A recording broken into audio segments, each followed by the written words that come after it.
coordinated. All right, from the White House to Queen's Park, Doug Ford is speaking with reporters after meeting with the Canada U.S. Trade Council now. Let's listen into that. To labor, everyone combined. So I'll just pass it over to you there for a minute, Catherine. Thank you very much. You can step up to the mic. Oh, sure. Yeah, thank you. Hello, everyone. I'm Catherine Cobden. I'm the President and CEO of the Canadian Steel Producers Association. It is also my great honor to co-chair the Canadian U.S. Trade Council. Would you like me to introduce the next people? Yeah. All right. So we were joined today by a very broad group of industry sectors, labor unions, organizations, as the Premier has mentioned. But we have a few of us here to introduce. Dennis Darby, who is the President and CEO of the Canadian Manufacturers and Exporters Association. We have Ron Bedard, who's the President and CEO of ArcelorMittal Dofasco in Hamilton. We have David Patterson, who is, of course, the Premier's envoy in Washington. Thank you. Thank you, Premier. Appreciate it. Yeah, we had an incredible discussion around the table, and it was very, very productive. It, gives me a lot of ammunition to go to our meeting in Saskatchewan, discuss opportunities with our fellow premiers and our Prime Minister. It's going to be a very, very productive meeting. We'll be heading over there on Sunday and having a good conversation, how we can make sure that we stay strong, we stay resilient. We're a very strong country, and we're going to get through this. We're going to get through it, and we're going to be stronger at the other end. And I just appreciate everyone coming together today. So we'll open it up to questions. Premier, do you think there'll be some specifics from Prime Minister Carney about specific projects that will be fast-tracked? Is that your sense that the premiers will get a list, and are any of them your pet projects? Yes, Robert, thank you for that question. He's asked all the premiers to give him a list of 5 priorities. We gave him our high priorities, 5 of them, but number 1 has to be the Ring of Fire, and we also have to focus on building another nuclear facility. So make sure we have clean, green, reliable energy. But those are probably the top 2, and then we have the other 3. So will those be his priorities as well, do you think? I believe so. I believe that he's going to pick a few right across the country that will have a great impact, not just nationally, but also provincially and with the territories as well. One has to be the pipelines. We can't be relying on the U.S. any longer. We have to start building pipelines west, north, and east. Isn't that our expectations really high, though, for Prime Minister Carney here at Premier? Because now he's got all these premiers putting forward their project that they want to see built in the national interest. Surely he can't choose them all, right? So what kind of pressure is he under? Well, I wouldn't call it, that's a good question. I wouldn't call it pressure. He wants to work collaboratively. As I've mentioned, I think a priority is to bring the whole country together. The previous government, the previous Prime Minister, didn't show enough love, in my opinion, to Alberta and Saskatchewan. We have to be a united country. I had a great conversation with Premier Moe this morning. He's quite excited to host us there, and it's going to be a very, very productive meeting, but it's all about working collaboratively together and uniting our country. Prime Minister Carney also talked today during a speech about the importance of housing and how he's going to bring up building homes across the country. That's going to be a key feature of the meeting. Can you comment on how important that is to you? And do you think that might get overshadowed by some of these nation-building initiatives, or is that going to be a top priority for Ontario as well? Well, it's always going to be a top priority for Ontario. I can't speak for the rest of the premiers. I think the worst thing to do is get government to build homes. Government doesn't do too many things really good if it comes to building homes or anything. I believe in giving it to the private sector. They're the experts. Let's maybe talk about getting rid of the HST. Let's talk about maybe the federal government helping cities to get rid of the development charges. If we got rid of the HST development charges, the $700,000 or $800,000 condo that's about 600 square feet now drops down to close to 500,000. And we, as you've heard here in Toronto, we have a lot of empty condos sitting out there on the market. That market, the construction side of it, is slowing down. So we have to recharge it and encourage people to go out there, and this is the time when the market's low. Buy a condo, buy a townhouse. Townhouse. I'm getting tongue twisted. Buy a single detached, but also take into consideration some affordable housing in that mix as well. Will you be designating your 5 priority projects as special economic zones? Yes, we will. We will as we move forward, but that only goes again with the cooperation of the 444 municipalities, always with the First Nations communities across our provinces as well, especially when it comes to critical minerals. Bill 5, I understand you have a meeting at some point in the next week or so with Chief Benedict and the Leadership Council. Yes. What's your goal for that meeting? Well, my goal is to tell them how we're going to improve their lives, how they're going to have an opportunity for economic development. I had a great meeting with Chief Benedict last week when I had him over to the House. This isn't about hurting First Nations. This is about giving them an opportunity. This is about making sure that they understand we have $3 billion set aside until they become an equity partner. We have $70 million in training. We have $10 million for scholarships for Indigenous communities that want their young people to thrive and prosper. And there's no better example than Webequie and Martin Falls going up to the Ring of Fire, but Arrowland. Chief Sonny, we've changed their lives with Arrowland First Nations. There's 4 or 5 communities in there living on diesel. Not having proper health care, not having proper food that gets frozen, not being able to hop in your car and drive into town, this is going to change their lives. And he gets it. And with anything, there's going to be people that disagree. So there's 3 categories in my mind. There's ones that will never agree with you no matter what you do. There's some that's sitting on the fence. And then there's some that are progressive thinkers, think outside the box, and they're going to thrive. It's human nature. When the Joneses down the street are thriving and prospering, they're going to look over and say, my goodness, we should hop on board with this. And that's what we're going to do and have a great conversations. But I'll make it very, very clear. We're always going to respect treaty rights. We're always going to have duty to consult. But let's look across the country and forget political stripes. We have an NDP Premier Eby, that's saying we have to move on this. We have a Liberal government that's saying it's ridiculous, it takes 15 years.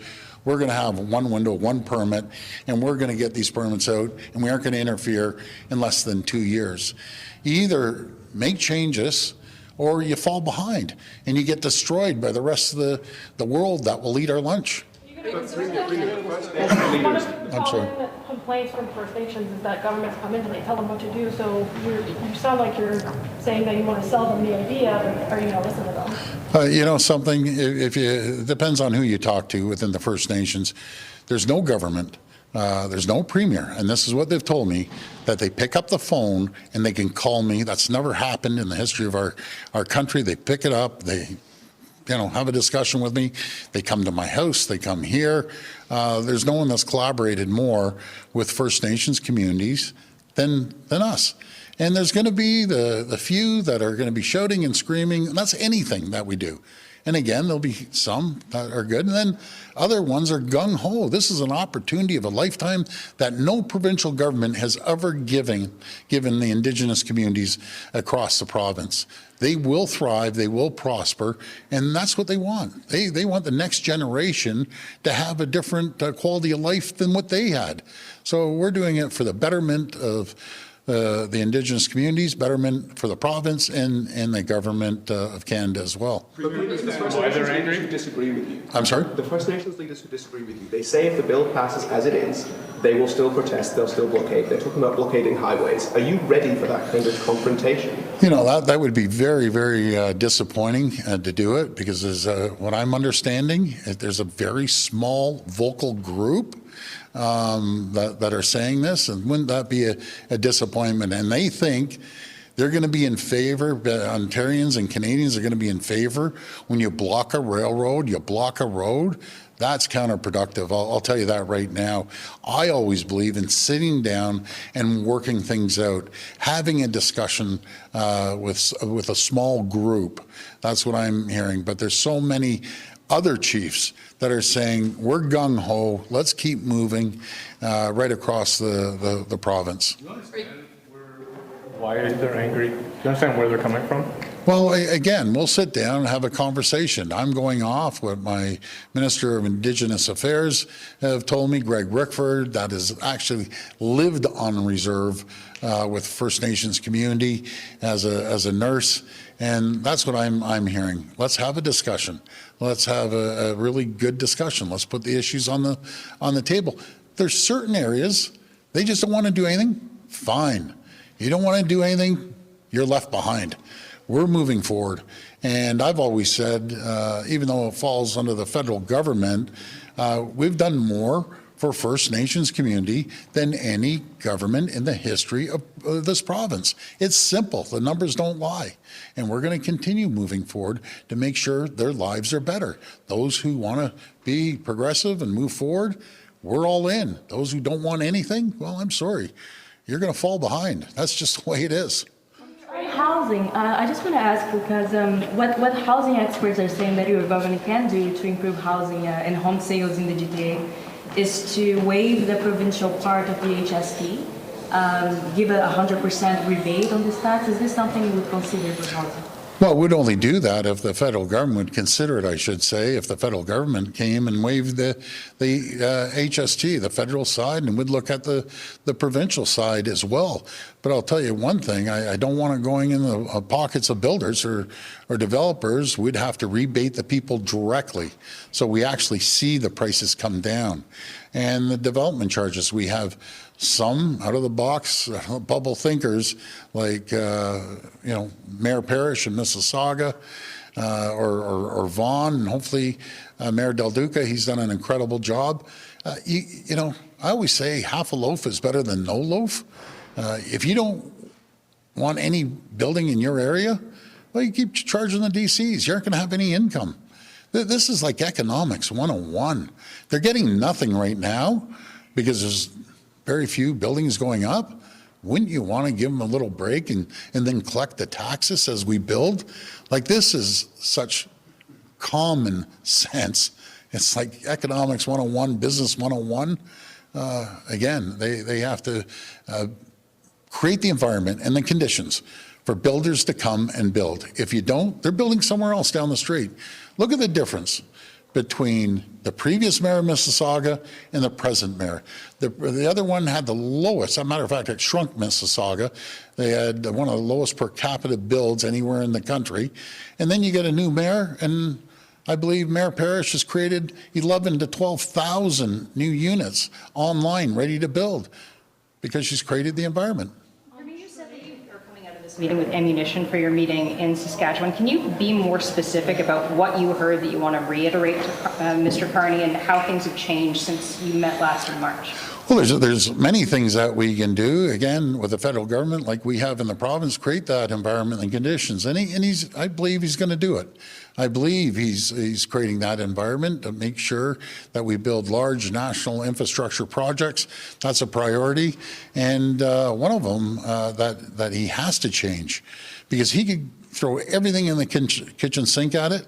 As long as you have Bill C-69, it's like 5 steps forward, 10 steps backwards. And, I think we should all be in agreement right across the country. You can't move forward as long as you have Bill C-69. Are you concerned that the federal government will struggle to make changes to speed up permitting process given First Nations concerns? I don't believe so. Again, we'll sit down and work collaboratively with the First Nations communities, as we have. I have an excellent relationship with the vast majority of the chiefs. I always joke around with the minister. I should be the Minister of Indigenous Affairs, because there's not a day that goes by not a chief is not calling this phone right now. Is there any news or TAs on more MOUs being signed? Yeah, there is actually. It's really good news. As you know, we have an MOU signed with New Brunswick and Nova Scotia and Manitoba. Our conversation with Scott Moe, he's excited about signing an MOU as soon as we arrive on Sunday. PEI is coming on board, and Alberta's coming on board. We'll be working with BC. We'll be working. I've been talking to Francois Legault, and we look forward to sitting down with Quebec as well. From Mr. Patterson or Yeah, sure. I'm wondering what the state of play is, or what you understand the state of play to be since Mr. Carney's visit to Washington. Yeah. And you had said before that you believed a deal was possible within a month. I think a couple months, but again, let me qualify that. Great question. President Trump, he can change the game on an hour's notice. You watch him on TV, it's, one day this, one day that. But I'm going to pass it over to David. He's boots on the ground. He's communicating. And I can tell you, we are blessed to have a guy like David Patterson representing us, especially his expertise in the auto sector. We're getting a real deal. And thank you, David, for everything you're doing. Just to let the viewers know. All right, we're hearing from Premier Doug Ford after his meeting with the Canada U.S. Trade Council. He says it was a great discussion, and it gives him a lot of ammunition when talking to Mark Carney. This is his government pushes for the removal of internal trade barriers in the midst of a trade war with the U.S.